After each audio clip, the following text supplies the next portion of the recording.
Hi friends, welcome to Atraithingal. இன்னைக்கு நம்ம சூப்பரான ஒரு டிஃபன் சாம்பார் தான் பார்க்க போறோம் friends. இது வந்து ஒன் பார்ட் ரெசிபி. இது என்னதுன்னா கத்திரிக்காய் பஜ்ஜின்னு சொல்லுவாங்க. இதுக்கு நம்ம வந்து கத்திரிக்காய் யூஸ் பண்ணி பண்ணுவோம். கடைசியா வந்து மத்து வச்சு கடையணும் friends. நம்ம எல்லாம் விசில் விட்டுட்டு இதுக்கு வந்து நான் வந்து ஒரு 1/2 கப் வந்து துவரம் பருப்பு எடுத்திருக்கேன். 3 கத்திரிக்காய் வந்து கட் பண்ணி வச்சிருக்கேன் இந்த மாதிரி நீல நீளமா. நம்ம விசில் தான் விடுறோம், அதனால வந்து நம்ம எப்படி வேணாலும் பண்ணிக்கலாம், ஏன்னா லாஸ்டா கடையணும். நெக்ஸ்ட் வந்து இது வந்து தாளிக்கிறதுக்கு ஃபைனலா ஒரு 5-6 பல்லு பூண்டு வந்து தட்டி வச்சிருக்கேன், ஒரு வரமிளகாய் எடுத்து வச்சிருக்கேன். இதுக்கு காரத்துக்கு வந்து பச்சை மிளகாய் மட்டும்தான். இது வந்து கீரி வச்சிருக்கேன். தக்காளி 1, பெரிய வெங்காயம், அப்புறம் கருவேப்பிலை, கொத்தமல்லி. கருவேப்பிலையும் வந்து நம்ம தாளிக்கிறதுக்கு தான் யூஸ் பண்ணுவோம். இதுக்கு தேவையான இன்கிரீடியன்ஸ் வந்து இது மட்டும்தான். இப்போ நம்ம எப்படி பண்ணலான்றத பார்க்கலாம். Let's go. நான் அடுப்பில் பாருங்க குக்கர் வச்சுட்டு எவ்வளோ தண்ணி வேணுமோ அவ்வளோ கொஞ்சம் ஊற்றிட்டு நான் கொஞ்சமாக வந்து விளக்கெண்ணெய் விட்டுருக்கேன். நம்ம விளக்கெண்ணெய் விடுறதுனால நான் ஆல்ரெடி சொல்லியிருக்கேன் நிறைய வீடியோஸில், பருப்பு வந்து நல்லா வேகுன்றதுக்காக. இப்போ நான் வந்து பருப்பை வந்து வாஷ் பண்ணி வச்சுருக்கேன். இதை வந்து நான் இதில் சேர்த்திடுறேன்.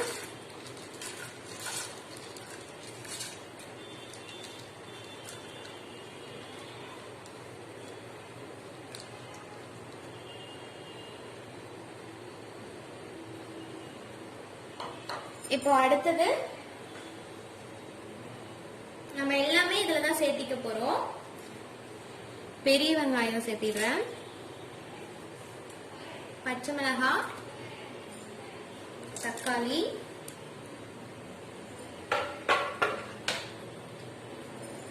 நம்ம கட் பண்ணி வச்சிருக்க கத்திரிக்காய் இதையும் சேர்த்திடலாம்.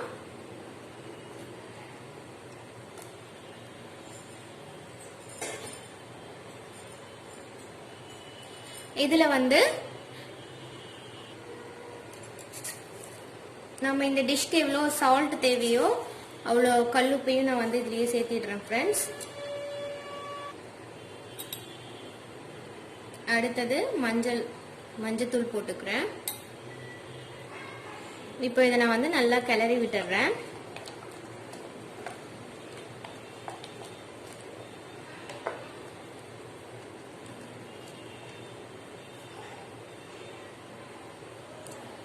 அவ்வளவுதான். இது வந்து ஒரு கொதி வந்தோடனே நம்ம க்ளோஸ் பண்ணி 4 விசில் விடலாம். ஏன்னா வந்து நம்ம துவரம் பருப்பு யூஸ் பண்ணியிருக்கோம், அதனால பருப்பு வேக கொஞ்சம் லேட் ஆகும். அதனால நான் 4 விசில் விடுவேன் எப்பயுமே. 4 விசில் விட்டுட்டு நம்ம ஆஃப் பண்ணிட்டு பார்க்கலாம். பாருங்க நல்லா கொதிச்சு வந்திருக்கு ஃப்ரெண்ட்ஸ். இப்போ வந்து நான் வந்து லிட் போட்டு க்ளோஸ் பண்ணிடுறேன். க்ளோஸ் பண்ணிட்டு விசில் வச்சிடலாம்.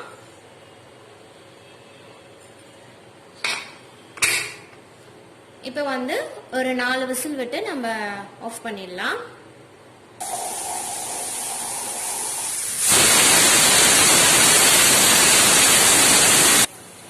இப்போ வந்து 4 விசில் வந்துருச்சு ஃப்ரெண்ட்ஸ். நான் வந்து குக்கர் ஆஃப் பண்ணிட்டேன்.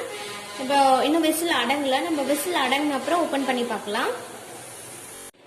இப்போ பாருங்க ஃப்ரெண்ட்ஸ், விசில் அடங்கிடுச்சு. நான் ஓபன் பண்ணிட்டேன். இப்போ வந்து இந்த மாதிரி பருப்பு நல்லா வெந்துருச்சுல, இப்போ வந்து நான் மத்து வச்சு நல்லா கடைஞ்சிட போறேன். இப்படி நல்லா கடைஞ்சி விட்டுருங்க.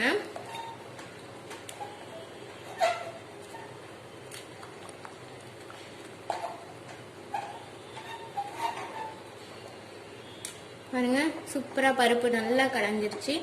இப்போ வந்து நான் ஸ்டவ் ஆன் பண்ணிக்கிறேன். இப்போ வந்து நான் கொஞ்சமா தண்ணி வந்து ஆட் பண்ணிக்கிறேன்.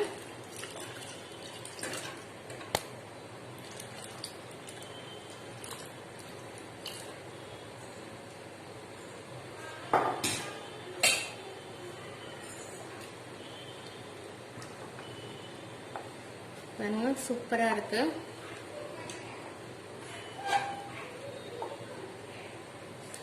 இப்போ இது வந்து ஒரு கொதி வரட்டும்.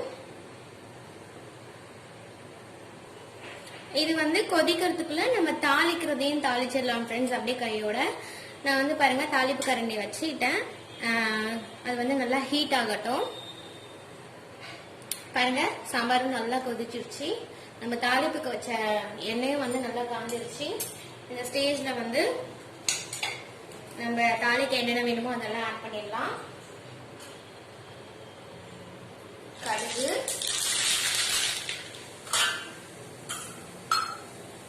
சீரகம், நம்ம தட்டி வச்சிருந்த பூண்டு, வரமிளகாய் இதெல்லாம் ஆட் பண்ணிடலாம் ஃப்ரெண்ட்ஸ். ஃபைனலா கருவேப்பிலை.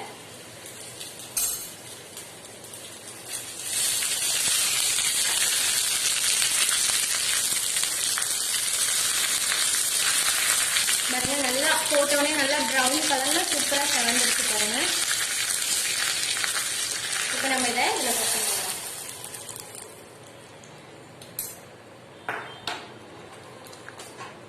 நம்மளோட சூப்பரான குக்கர் சாம்பார் ரெடி.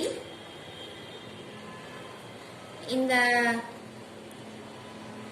இதுல வந்து நம்ம இந்த கொத்தமல்லியும் வந்து தூவிடலாம் அப்படி.